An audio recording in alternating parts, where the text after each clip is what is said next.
everyone, it's the first show of 2016. And as my New Year's resolution, I'm going to be taking part in Dry January. Yeah. It's dry white wine. Let's start the show!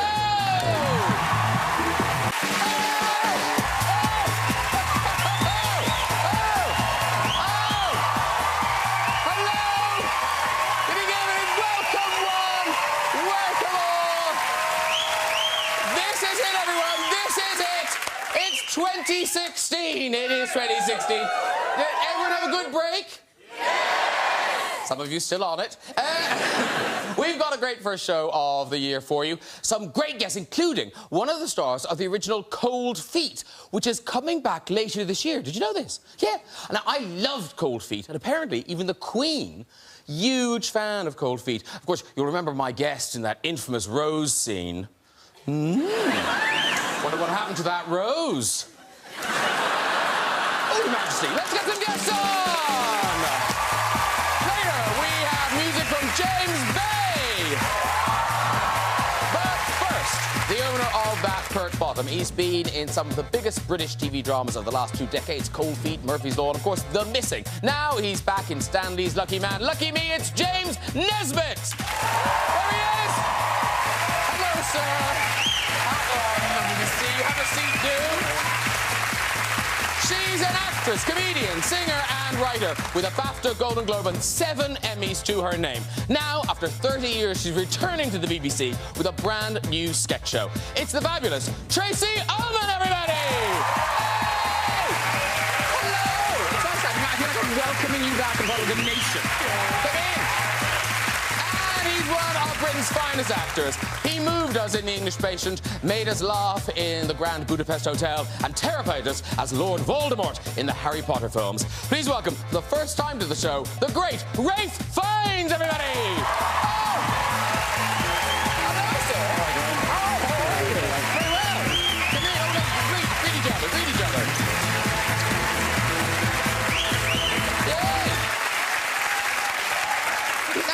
That was just showbiz greeting, though. You have said hello back there, right? Yes, we did it all again. Yeah, you didn't just sit back there kind of going, don't look at them. But it was Keep it fresh. Keep it fresh. Do you know each other? Do you... We do. We do. Rafe and I do. We work I together. know you, yeah. Really well, No, not in the biblical sense. But James, you were directed by Rafe. I was directed by Rafe. I was beaten up by Rafe in the film version of Shakespeare's Coriolanus, which was amazing. I was very scared, actually. I hadn't done Shakespeare in a long time since I was You're brilliant in it. at drama school with you, actually, a long time. That's how long ago it was. Wow. And how bad it was. You were in drama school together? He was a bit older than me. You'd never know it, all the same. Yes, no, Rafe asked me to come and do that, and it was brilliant, actually, with a laugh. And now, it is a new year, and it's a very happy new year for one James Nesbitt, because you were on the honours list. I was, yes. Yeah, well, you are. I am, yeah. You're not struck off or anything. You're No, still on it. Yeah. You're still on See it. how the show goes. Yeah. What did you get? What did you get? I got an OBE. Very good. Yeah. Yes.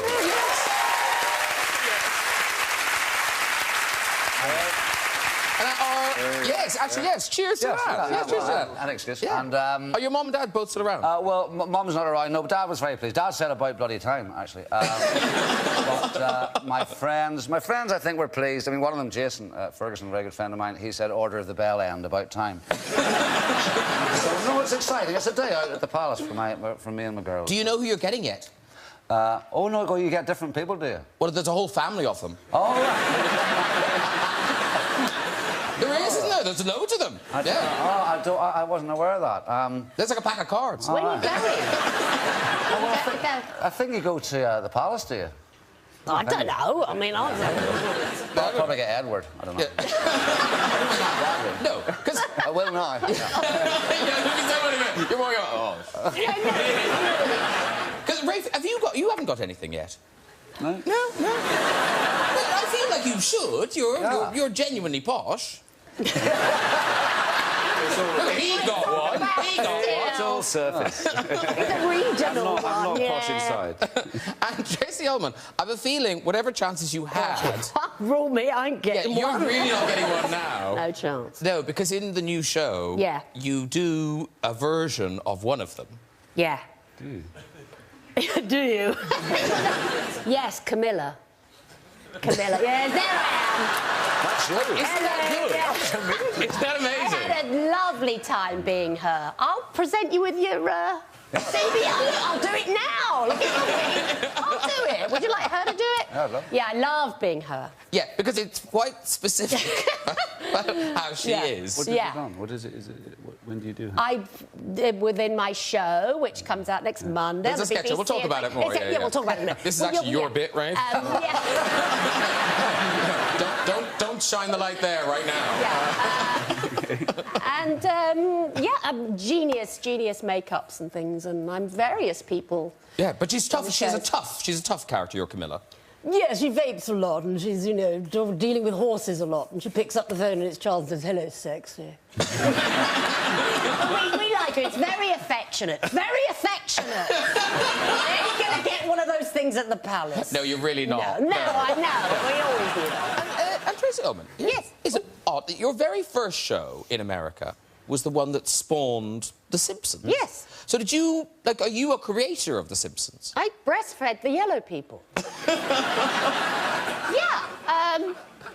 Yes, we wanted little cartoon segments, and, you know, as bumpers on the show, and there was this blue hair. And of Marge, I remember that specifically. And then I was so busy doing all these parts in the show, and then they came and said, "We need somebody to record the voices, you know." And Julie, okay, I'll do it. Julie's voice, so she was Marge. And then Dan Castellaneta said, "Okay, I don't mind. I'll be. What do you want me to be?" So he's Homer. And that was it. That very first week, and then. Who knew? And then I knew it was big. I think I went to Italy next summer for my holiday, and there was like Italian, you know, Simpsons, a bath foam, you know. So anyway, yeah, The Simpsons started on my show. And yes, yeah.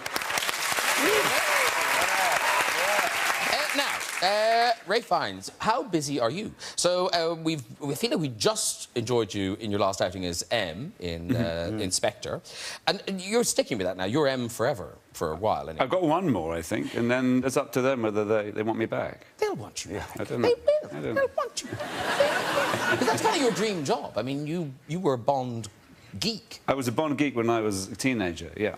Is it true you would do trivia quizzes on... I knew all the Bond books inside out. I can't answer mastermind questions now, but I read them all at least 3 times. Wow. So, like, it must have been so I knew all weird, about Kissy Suzuki and Solitaire and Gala Brand and Honey Child Rider. Yeah. But presumably you wanted to be him, not M. Yes. not to piss in your parade. Like, well, as a kid, you weren't thinking, "Ooh, one day I might be M." No, well, the years go on. You're in it. Be happy. Yeah, you're in a franchise. Great.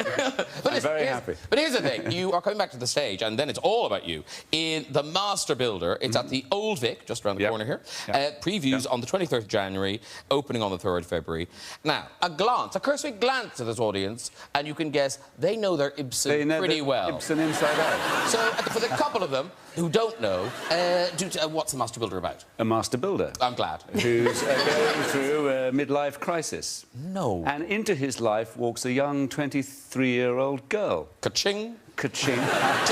Bums on seats. There we go. Who wants him to build a very tall, erect tower that goes high, high, high into the sky. And this is a proposal that excites him a lot. You don't need to be Freud. I'm working with a fantastic young Australian actress called Sarah Snook, who plays the young girl. She is seriously a gifted lady. She inspires you. She does. She inspires me to build a spire. Yes. Love it. Yeah. See what we did there all the way round. Yes, very good.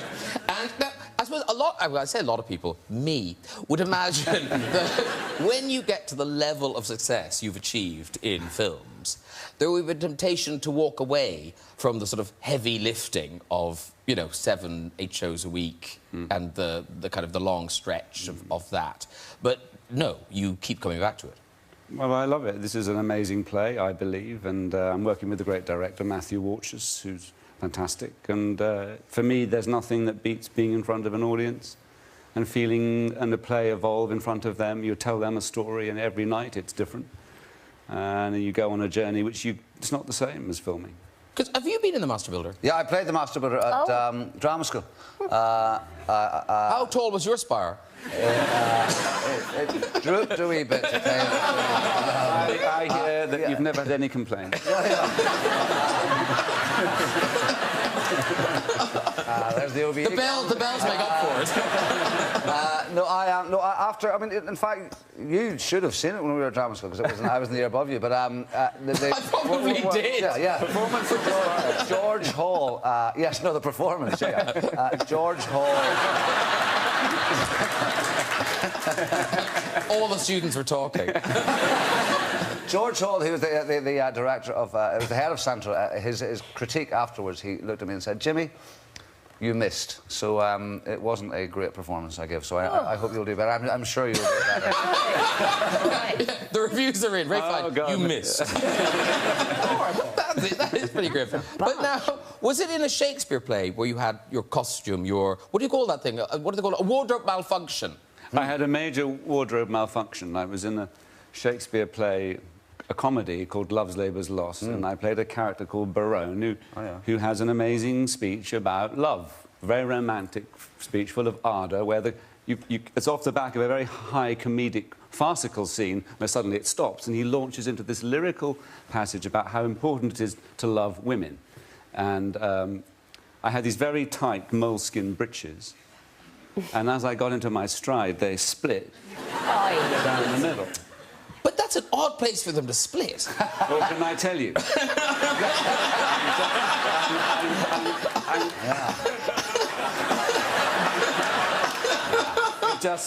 I'm glad I was not going commando that day. And I had red polka dot underpants on. Did people think it was meant to happen? No, they enjoyed it. Were you tempted to do it every night after that? We were barely holding it together. But finally, I got to the end of the speech and we got a round of applause. Oh. I used to do panto. I bet you've not done bloody panto. No, a matter of time. Yeah. 30 years ago, I was Dick Whittington in Newcastle. Now, that's theatre for you. I got a bit chubby because I got a bit depressed up there and I was eating at this tea room a lot, Caddix. And I used to go on and I got a bit chubby in my stockings, you know, the Dick Whittington. I go, hello, children.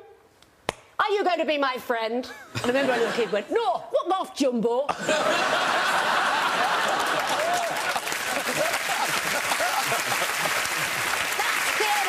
That's when they talk back. Right, what's your name? Teddy? You know, a little bastard in the front, you know, you got, like, all the nuns are in with the coach party, and it was horrible. You've been scarred by that? Oh, I've been scarred by it. Scarred. Well, scarred. Rafe, you haven't given up film because your new movie is A Bigger Splash. Yep. Which, when is that? 12th of February. 12th of February. Yeah. And it's a fantastic cast. You can see there Tilda Swinton, Dakota Johnson, yourself, Matthias Schoenaerts. Now, it's almost a love quadrangle. Well, love quadrangle, yeah. And it's such a... I don't think I've ever seen you play a part like this before. You're kind of wild in this. I'm a wild and crazy guy. You really are.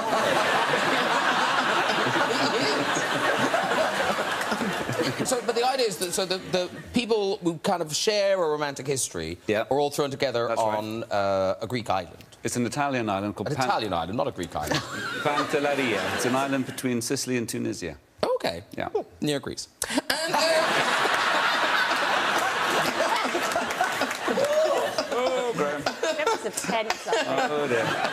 But your character is the idea is you're trying to kind of rekindle a romance with I've come back to reclaim Tilda Swinton. Who's a rock star. Who is a rock star on holiday, recovering from a throat operation with her younger boyfriend lover, Matthias Schoenaerts. and I come back to... I was her beau in the past, and we split up, and I passed her on, or passed my friend Matthias on to Tilda. I've put them together and gone, and now I've come back to reclaim her, because I realise I made a big mistake.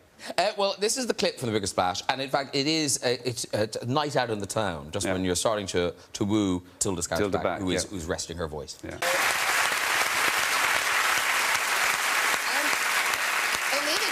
You're very kind of relaxed, very free. You're very... We see a lot of you. We see your spire. in miniature, I think. No, it's fine. It's all there. It's all there. The potential is... The sequel. Completely naked. Yeah. Everything. Everything. The old chap, everything. The old chap. Wow. Good for you. Yeah. No messing. Usually just the girls. I'm proud of you. Oh, no, Tilda does it too. She does it, yeah. Girls always do. Yeah. Just not long. Oh, no, girls always do. Tracey Ullman, have you ever been invited to... No, I've not done anything. You know, prosthetic ones. I do prosthetic ones. Yes. No, I have no. I've never been asked. But would you? Would you? No. Well, maybe you're being asked now. Look, Ray Fiennes is asking you. Good for you. I'll sit over here on my own. Well, no, because we've seen you. You've done the TV nudity. We saw it in Cold Feet. Yeah, no, You did it yeah, too? Look, no, he was just... That was just Bob, not the old chap. Is that you? No, yeah. Yeah, that is really you, isn't it? Your audience has really waited too long to see that again. Oh, gosh. No, I have. So I've done it a bit. Actually, the last job I did... Because when I did it with that guy, when I did it there, the dresser that fitted it was a guy called Greg, a big... unusually, in sort of in the business, a big butch lad from Australia, actually. Oh, no, he's from Manchester, called Greg. And no, but I remember his name is pasted into the buttocks of my memory, but I mean, he was from Manchester. But anyway, he spent all day having to reapply, to re-stick the rose there. Yes. And he, after that job, he disappeared without... Just he went to Australia, disappeared. no one has ever heard from him since. And in the last job I've just finished in Belfast, I had to do a fair amount of a day of sort of nudity and sex scenes and stuff. But they covered my bits with a wee... Well, I shouldn't say a wee. So Northern Irish Protestant, this wee thing, with a pouch. But that kept coming apart. So I mean, again, the dresser, Sophie, she's had to spend a day kind of reapply. I mean, it's not easy. These jobs aren't easy. I mean, I'm sure that's not why she went into business. It's not for the faint-hearted. No, she can't have thought, oh, look what I'm doing today. And the new Cold Feet, are the scripts ready? Have you started filming? What's happening? No, we start in Old Feet. We start in 3 weeks' time. Oh, wow. Yeah, so we've got to read through next week. I haven't seen a lot of them for, you know... Well, I haven't seen loads of them for 12 years, really. I mean, we didn't sort of get together, you know, it's just... We didn't sort of deliberately keep apart, but just the nature of the thing. Yeah. And so we're all going to see each other in 2 weeks, and the scripts look good, and we're, you know... I mean, they tried to get us to do it for a number of years, and I think it wasn't quite ready, and... You know, they hadn't quite sorted out the various zeros on the checks, and, you know, so we're very excited to do it. Well, no, it was weird. I just saw Helen Baxter. She was just in Midsummer Murders. Well, she's not in it, of course, because she died. Of course she died. She survived in Midsummer Murders. And that's a feat for a guest star. Well done, her. So, we've been waiting 12 years for new Cold Feet, but we've been waiting even longer for Tracey Ullman to get back on the BBC. It's 30 years. 30 years! Like, you must be shocked that it's 30 years. Yeah, I mean, I just never got offered a job in this country, seriously. I'm always coming and going, and I'm just really flattered to be asked. And Charlotte Moore is the new head of BBC One, and my Fanwy Moore is the head of comedy. These two girls just asked me to come in and said, you know, is there anything you'd like to do? And the last time I was at the BBC, it was all men in bow ties doing the goons. What? We need more National Service jokes. So, you know, it was. Can you be a traffic warden? But I had a good time, you know, I had a great time with Lenny and David, and, you know, it was a long time ago, and then various things happened, and I was back at the BBC. I've absolutely loved it. I've had a brilliant time. So this is Tracey Ullman's show. Yes, Tracey Ullman's show. Starts next Monday at 10:45. I really liked it. It's funny, and I was saying to you outside, it's hard to come up with a sketch show that has fresh characters in it, but this it really does. Well, it's Britain today. To me, it's a melting pot. It's this global hub, and it's a 24-hour period of Britain, and people come in and people go out, and people try and get in, and people get thrown out, and I'm famous people within it, and there's a through story of what happens from dawn to dusk, and it's tons of different things and lots of impersonations, which I've never really done before. Yeah, no, but so the famous people, you do people like Dame Judi Dench, Maggie Smith, Angela Merkel. The Angela Merkel, there's a sitcom in Angela Merkel. There is. You just want more and more of Angela Merkel. There she is. There's Angela Merkel. That's right, Angela Merkel. I love her. I think that she's always with men all the time, with Berlusconi and Cameron and Obama, and she wants to just be with girls. And she thinks I got this idea that I think she thinks she's very sexy. And everybody is right now, I'm sex bomb, when I'm in the room. And then I wanted to do her with her friend. And she does her arms like this. Anyway, I digress. And she sings and everything, we discovered. Yeah, no. She sings beautifully. Yeah. No, she is terrific. She's the terrific. Eurovision winner, 1982. He called A Little Piece. Remember that song? Yeah. Wunderbar. So anyway, so... I don't know, I wanted to be her, so I am her. Do you come up with the funny bit first, like the joke, or do you kind of think, I can do them, write me something funny for them? Yeah, I wanted to be a series of national treasures, because that's what we have in this country. And Kevin, Cecil, Andy Riley came up with this wonderful idea that Judi Dench can get away with anything because she's a national treasure. So she can shoplift. And then suddenly to make her... And then I got this brilliant makeup, and then it comes from there, and... anyway. Well, listen, we've got a clip. This is you as Dame Judi Dench being a national treasure at the supermarket.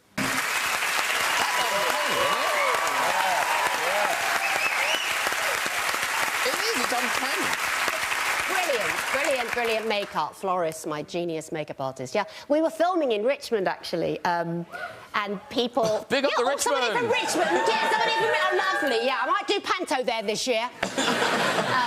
And people thought we were filming something from Bond. A couple of them got convinced. It was great. Because you know Dame Judi Dench. I mean, what's she going to make of it, Rafe? I think she'll love it. Oh, thank God. Really? She might start shoplifting, actually. She's going to become a shoplifter. They'll probably want her back on Bond now. Yeah, because... you were in it together. We were in it together, yes. Now you are her. Right. Yes. She wasn't happy that I took over as M. Really? Oh. Why not? Well, because I replaced it. Oh. In fairness, that would piss you off. So, my name is... In the first one I appeared in, my name is Mallory. Yeah. So her way of getting back to me was to call me Valerie. So every time I meet her, she says, "Hello, Valerie." And she nicks things from your house. So if you stay in that Judi Dench makeup all day, you obviously don't mind the prosthetics and the costumes, because, Rafe, you hate prosthetics and things, don't you? I don't love them, no. But don't you choose jobs to avoid them? After Voldemort, I did. I have, yeah. Because how much of that is prosthetics on Voldemort? Actually, to be honest, on Voldemort, not so much. A lot of painting and... Oi. Hard. Very little, actually. Teeth, the eyes... Yeah, it's more or less. I see what you mean, yeah. Latex around the eyes. They shave the beard off, right? Yeah. That's a good look. But wasn't there a moment when you kind of knew the Voldemort look was working, when you were on set? And you met her? Yeah, I passed by the script supervisor, had a little boy who was on set. I mean, his son, maybe? Her son, I think, for 5 years old. Anyway, I passed by this little child. I just looked at this boy. He just burst into tears. Oh.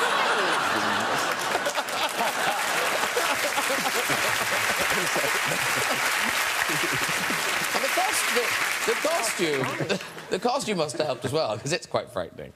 The costumes actually wasn't that. It was just a lot of flowing, silky stuff that I kept tripping over. And I had these tights on underneath. And they were like ladies' tights. And they ripped in the middle. Can I just say... Came out. No, No, they didn't rip. I like that they were like ladies' tights. Are there other sorts of tights? Well, they're not the sort of tights you wear at the RSC. Oh, OK. But you did have a problem No, with what happened was that the tights used to work their way down, so the gusset of the tight was sort of around my knees. So I couldn't walk as elegantly as I would like, as Voldemort. So eventually then I said to the dresser, he's called Neil, he's very sweet. He always had his head up my skirt, trying to adjust things. And I said, would he mind cutting them off so I had a garter belt? So for most of Harry Potter, underneath the robes, I have very nice garter belts. You spoilt it for everyone now. Now, here's the thing. James Nesbitt, in The Hobbit, you see, I look at this picture of you in The Hobbit, and I think, well, that's not bad. It's a hat and a beard. Yeah. But, in fact, there was loads of prosthetics went on. Oh, it was... There were early starts in the morning, yeah. I mean, it took quite a while. I mean, I'm sure if you've been there, it's... And if you're doing it for... Listen, it was astonishing, the look and the way they create it, and I admire and applaud the incredible detail and artistry, but... after 2 years, getting there, it takes a wee... Because you said there's a picture of what... So underneath, like...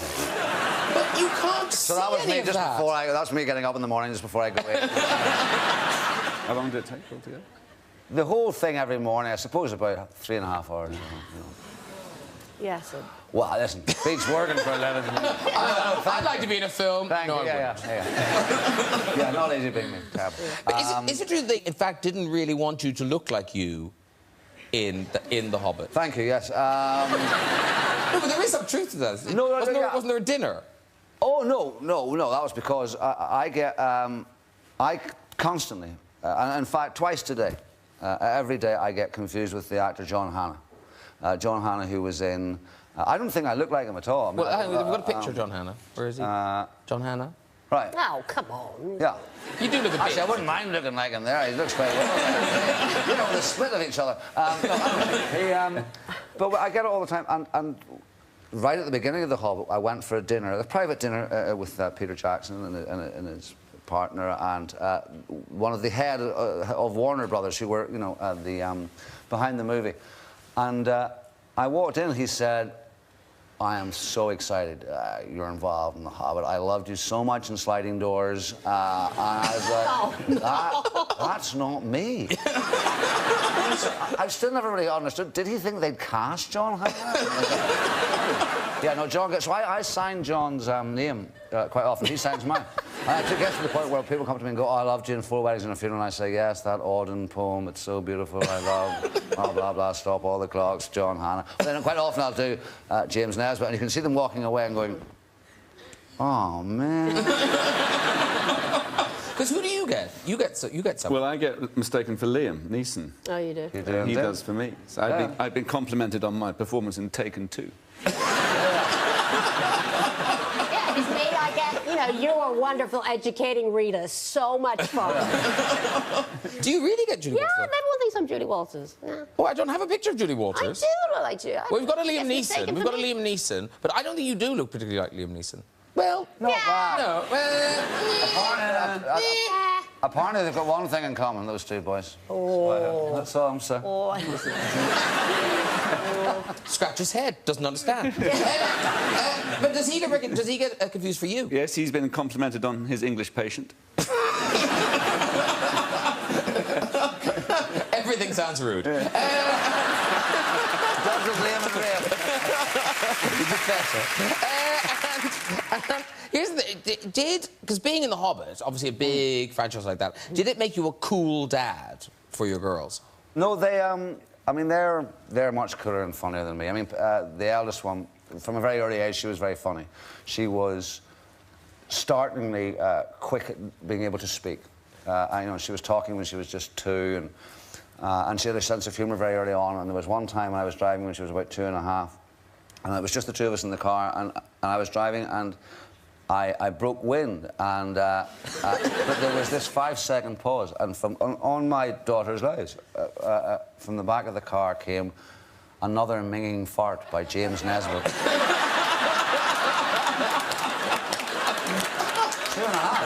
That's good. Where does that come from? Because Tracey, you seem to like the idea of being an embarrassing mother. You do. You just become a permanent figure of fun as you get older with your kids. I did something really embarrassing with my kid, Johnny, a few years ago when I was still having to buy him swimming trunks for his holiday. You know, you take the kid to buy swimming trunks, he's like, come on, let's go. So I took him to this kind of fancy boutique place around the corner, and they didn't have anything really, you know, it was like Speedos, and he's not a Speedo kind of kid, you know, he needs something with a bit of an elasticated waist, you know, quick dry gusset. I should have just gone to British Home Stores, but I thought I'd take him somewhere nice, and I saw this very gorgeous young black assistant, you know, amongst the rails doing stuff, and I said, excuse me, can you help me? My son's looking for something, elasticated waist, quick dry gusset, you know, he's a little chunk star, and Johnny's going, Mum. I'm going, Johnny, I'm going to ask the man. I mean, come on with it. Let me just, Mum, it's Kanye West. Oh! Now, that's embarrassing, right? I didn't know. He was very nice. He said, but he was holding something. He went, you know, I guess you think I'm cool, you know, I'm working in this store. That's okay. He thinks I'm cool.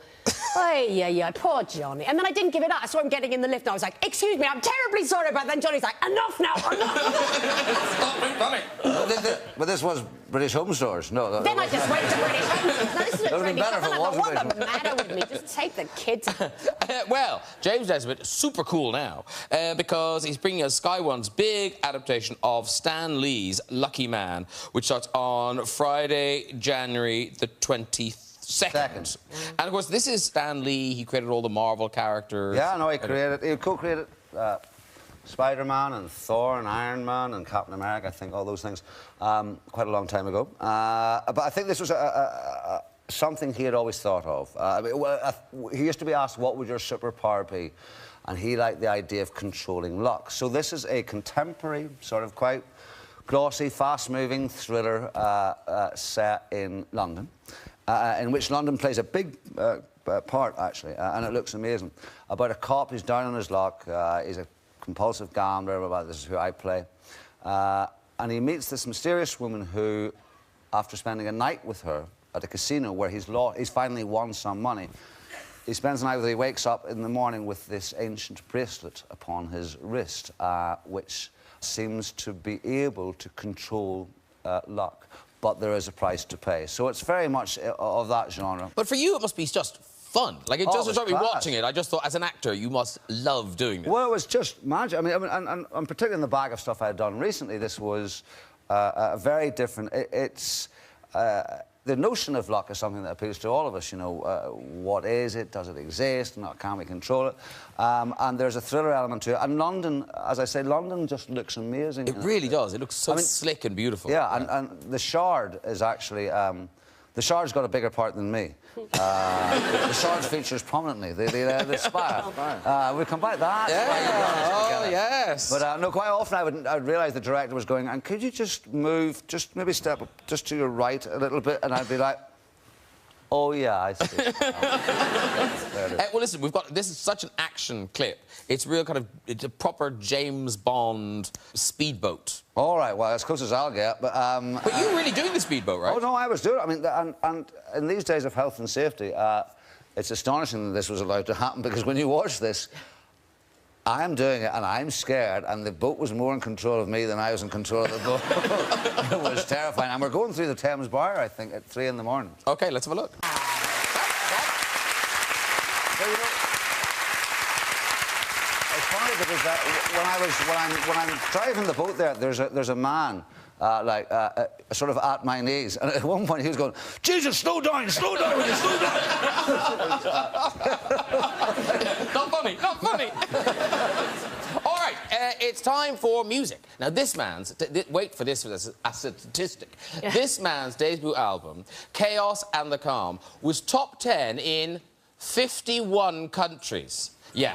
Now he's got 3 Grammy nominations, performing Best Fake Smile. Please welcome James Bay! Oh! James Bay, everybody! Come on over, James. Drop your guitar. Wow. Energy to burn. Congratulations, sir. Come and join down. James, that's James. That's a Tracey. That's a Ray. Oh, no, oh, thank you. That was fun. Thank you so much. Wow, the energy of that. That was fantastic. Thank you so much. Hey, you know, it's an honour to kick off the year. Well, it is. Kicking one, Yeah. kick does off. I tell you. That is, of course, from the album Chaos and the Calm. Now, it's still for sale, but presumably everyone's got it now. I mean, it's sold amazingly well. Yeah, it's If I just go, yes. Yes. It's mad to think how many people, you know, have it. Yeah, that's an exciting thing. And listen, I must say, good luck with the Grammys. When are the Grammys? Oh, it's like Valentine's Day or the day after. I think that's how I remembered it. I think it's the 15th Great of February. 15th. 15th of February. Yeah. But listen, someone will make sure you're there. It'd be really annoying if you missed it. I was sure it was the 15th. Yeah, I'm going to try and get there. Yeah? Thanks for doing that great performance, Thank and you. good luck on the 15th of February. Thank you. All right, thanks a lot. James Bay. Very good.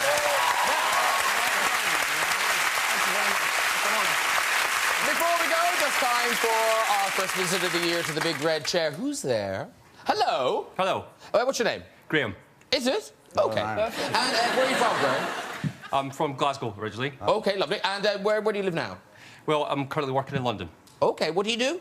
So I'm a brand manager for a well-known pharmaceutical company. Boots. Look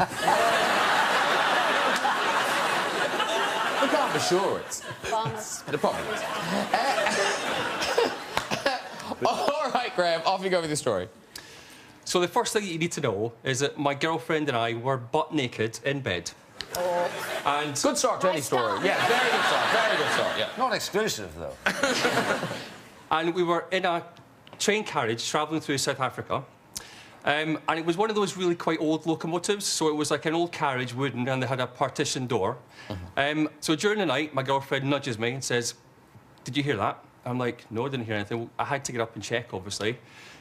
So being completely naked, I got up and tried to put my trousers on, because I didn't want to tackle bandits stark naked. Obviously. And